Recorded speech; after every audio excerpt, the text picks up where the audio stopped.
Hi, I'm Ryan. And I'm Dillon. And welcome to the Season 4 Adaptation Station wrap-up review. We give you some statistics, that kind of thing. Reviewing not just Season 4, but the update after Season 4 for all of our ongoing rankings and what kind of little things we can pull from everything that we've read and watched. It's been a lot of stuff. Yeah. Over 50 different things that we've reviewed, books and movies. Thank you for sticking around for 4 years.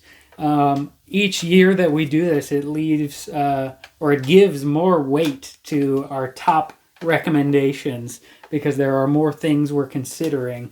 So we're recommending more highly the things that we have at the top. Yeah. So we're going to start with our combined ratings for our top 5 recommendations from all the books and movies we've done. What is in our top 5? Our top 5, well, even if we start at 5, we have to do a 3-way tie for what is actually third, is the Sphere book and both versions of Dolores Claiborne. Yeah, we just did that episode, and the book and movie ended up with the same combined score between us, which ties with the Sphere book. 8.75, very high for a average between the two of us. Absolutely. And then, but what beats that out just barely by 0.05 is tied for number 1. We have The Road by Cormac McCarthy and Why Don't You Dance by Raymond Carver. The short story. Yeah. Interesting. A lot of things competing for the top there. Very close score. I'm interested to see if maybe next season we'll have something break those and be the top number 1 with no tie. I want to see one thing. Yeah, one thing blow everything. One thing get a 9 somehow between us. That's tough. We had a lot of things though score pretty high in this most recent season. Which you'll see that if you check out those videos to see the rest of those things to get on our list besides The Road of Dolores Claiborne. Next, we wanted to talk about a statistic we haven't done yet before, which is the combination of a book and a movie. Which ones have the highest average rating, like where both the book and the movie are rated high? Yeah, so like we're doing our combined scores, we're adding the book score to the movie score, and seeing which ones are the highest. Like what pairings, are they both good? The book and the movie are good. Yeah. So let's look at that. We're going to do our top 5 there, and starting at number 5, we have a tie again, with 2 of them, so tie for 4th place. We have... Why Don't You Dance by Raymond Carver. The movie adaptation was Everything Must Go. Yep. With Will Ferrell, right? Yep. In it. And then we have King Lear by William Shakespeare and King of Texas, the TV movie with Patrick Stewart. Those are interesting. So, in our opinion, the things on this list are kind of like things you can't go wrong with. Yeah. The book and movie were both pretty good. Had high scores from us. Yeah. And then next up, 3rd place, we have Kingsman, The Secret Service. Yeah, the graphic novel by Mark Miller and some others, I believe. And then the movie Kingsman, Secret Service with Samuel L. Jackson. Yeah. And then number 2, not really surprising that this is on here because you saw it in our top 5, is Dolores Claiborne by Stephen King. Obviously, we both rated the book and the movie highly. We did. So together, Dolores Claiborne is great. Either way you do it. But our number 1 book and movie combo that are good is Sphere by Michael Crichton. Yeah, from season 1. Yeah. Still holding out as one of the best. Time there. Yeah, because we're both Michael Crichton fans. That's my favorite Michael Crichton book that I've read so far, although we're still continuing that journey. And the movie is underrated. Samuel L. Jackson again. Yeah. 2 Samuel L. Jacksons here in the top 5. Yep. Before we wrap up this season completely, we wanted to each individually share some surprisingly good finds. Things we've discovered on this show. Hidden gems. Yeah, hidden gems. Stuff that we either had never heard about or maybe had heard of but didn't think would be good. Yeah. Something like that something we're going to give you as if you want a unique recommendation for something, that's what this would be. Yeah. So do you want to start with some books? Let's start with some books. Yeah, I guess I'll go first with books. And the first one, and we may have some crossover, but we'll find out. Yeah. But my first hidden gem book, these are not really in any particular order, is The Cabin at the End of the World by Paul Tremblay. That one is a thriller all the way through. I've become a Paul Tremblay fan. I've read 3 of his books now. Wow. I need to catch up. So I got to keep going. My second pick for a hidden gem, which I would imagine is on your list, is the Under the Skin book. Under the Skin by Michelle Faber.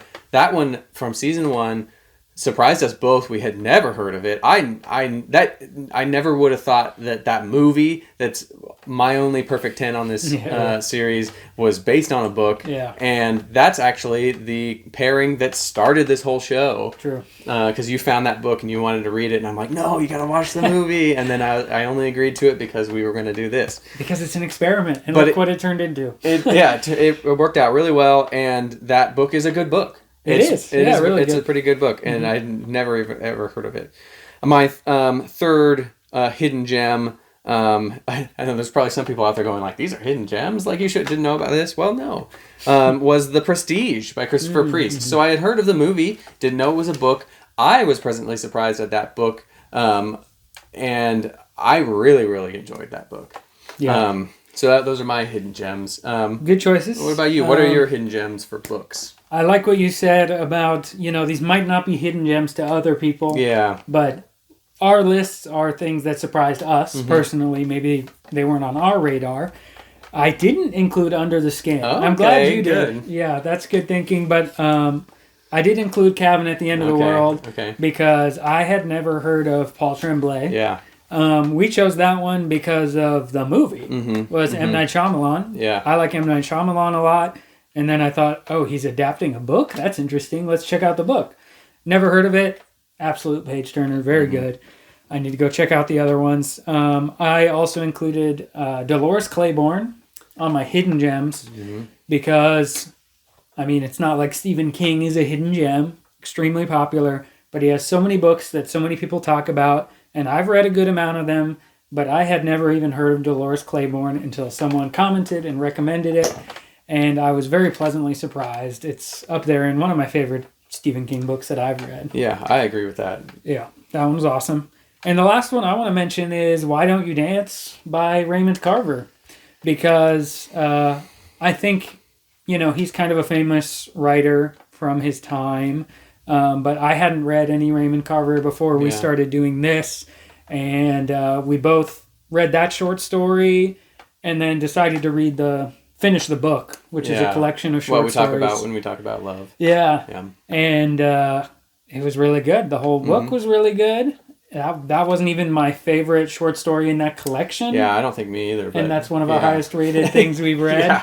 So that was really good. And I don't even remember how we stumbled across that one, choosing that one. I don't either. Yeah, you must have. I think it was another one based on the movie. Like, we found it on the movie. We must have found it just on some website that was like, movies based on books, So it seemed random. I'm like, okay, Will Ferrell movie. Yeah, I'll read the short story. Yeah. And then the short story that's very different. 7 pages long or whatever. So that was cool. Yeah. All right, now you want to move on to movies? Yeah, let's move on to movies, and why don't you start this time so you can go first in case we have overlap. Yeah, and I'm actually going to include Everything Must Go. Okay. Also, the movie as a hidden gem because I was surprised I hadn't seen or really heard much about a Will Ferrell movie. Will Ferrell's a huge actor, and a lot of his movies are super famous. And Stranger Than Fiction is one of my favorite movies, which is another Will Ferrell being more serious, a more dramatic role for him. So I was very happy to find Everything Must Go, another dramatic performance from Will Ferrell. The next one I want to mention is King of Texas. That was on our list that we mentioned for the book and the movie being great. I brought up that score a lot because King Lear by William Shakespeare is the only 10 out of 10 book, or the 10 out of 10 anything that I've given on this show. Even though the book is one of my favorites, the play, I wasn't expecting this TV movie where Patrick Stewart plays a Texan to be very good. Yeah. I'm like, it'll be interesting, maybe funny, but it turned out to be a really, really good movie. That's true. We were both surprised by that, and you see that ended up on our top 5 of the combo, best so it wasn't just book me. Movie combo. So it wasn't just you. We both liked it. True.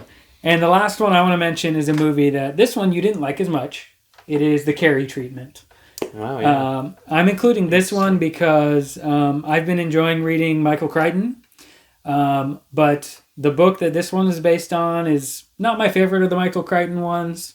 But the movie, I really enjoyed. It's entertaining, and I also feel like I might have unfairly judged it because it's a little bit older. Yeah. It's from the 70s. It's the oldest movie we've done on the show so far, and I think I have a bit of a recency bias. Going into it, I thought, oh, it's an older movie. It might not be that good. So I was pleasantly surprised by how entertaining it was. All right, cool. Need to watch older movies more often. Yeah, well, no overlap on our movies. Okay. Although I have a movie that overlaps with your book. My hidden gem, some people might not say hidden gem, for movie, my first one is Dolores Claiborne. Yeah. You know, it's one I had heard of that is rated highly by critics and audience, but it doesn't get a lot of buzz. I don't hear about it very often, or if at all. You know, I had heard of it, that it existed, but just barely. And, you know, we talked about it in that episode. I think it was overshadowed probably by Shawshank Redemption, which came out around the same time. Also Stephen King, you know. But that's a great movie. Yeah, you rated it very highly. Yeah. My second hidden gem movie would be Get Over It. Okay. Yeah. The teenage rom-com. Yeah.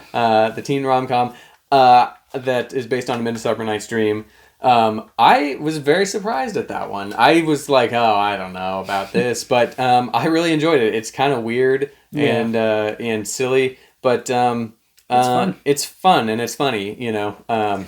I think I need to rewatch that one someday with some time. I didn't enjoy that play very much, so I think that kind of made me go into the movie. Yeah, and I watched it first. Yeah. Okay. And then my third hidden gem is Drive My Car, the movie. Good choice. I almost included that. I really enjoyed that when I watched it. Very different from the short story that it's based on. It just expands so much, you know, because it turns a short story into it's like a 3-hour movie, I think. Yeah.